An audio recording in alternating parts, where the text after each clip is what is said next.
kaalulangetusravimid on ka Eestis laialdaselt kasutusel ning inimeste teadlikkus nende kasutamise osas ka järjest kasvab.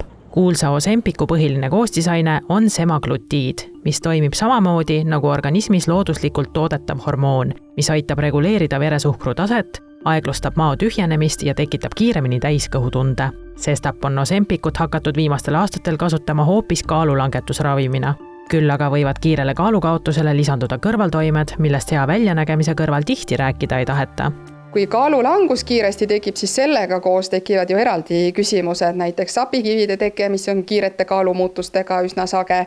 Ja semaglutiidi tüüpi ravimitele eripära on ka see, et kui sellele teadlikult vastu ei astu, siis lisaks rasvkoele, mida me tahame rasvamassi vähenemist, kipub vähenema ka lihasmass, ehk siis seal nii toitumise kui eluviisidega tuleb aktiivselt vastu seista sellele lihasmassi kaotusele. Kui rääkida semaglutiidi sisaldavatest ravimitest, siis kuna tegu on üle 10 aasta vana ravimiga, on see diabeediravis teinud imesid. Mida aga ei teata, on see, kuidas mõjub ta pikaajaliselt inimestele, kes ei süsti seda diabeediraviks. Aga mis toimub siis, kui ilma diabeedita patsiendid aastakümneid neid kasutavad, seda me ei tea ja sellepärast on ka see põhjus, miks tuleb iga kord kaaluda kasu ja kahju nagu seda vahekorda, tasakaalu, et mitte suure hurraaga seda piltlikult öeldes joogivette lasta, sest et võib olla patsiente või inimesi, kellele see ravim tegelikult ei sobi. Ja tuleb tunnistada, et edulugusid nende ravimitega tuleb uksest ja aknast. Inimesed räägivad, kuidas nad on kiiresti kaotanud väga palju kaalu ning on oma uue ja saledama välimuse üle rõõmsamad kui kunagi varem.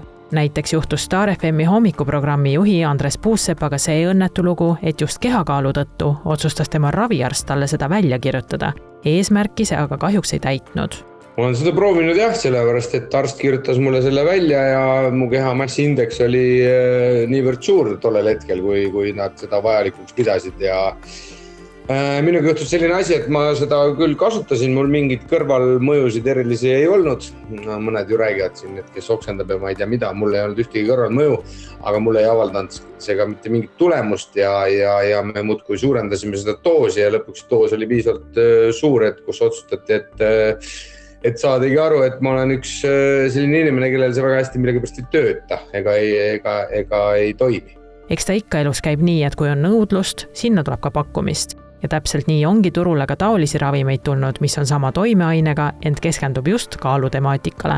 Ja loomulikult, kuna need on juba puhtalt kaalu kaotamiseks mõeldud, on ka hind diabeediravimist palju kallim.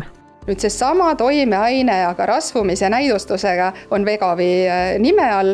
Seal annused lähevad suuremaks kui diabeediravis, aga tegelikult toimeaine ja tehas, kus seda tehakse, on sisuliselt sama. Ja on siis olemas see Mounjaro, mis on tirsepatiid, mis on juba 2 toimega. Seal sees on see semaglutiidi tüüpi GLP-1 ravim ja siis üks teine C-tetrakti hormoon, mis annab natukese tugevama mõju. Seal kõrvaltoimed on sarnased, hind on umbes 2 korda kallim kui semaglutiidil, efektiivsus ei ole 2 korda parem, aga on arvatavasti nõksa parem.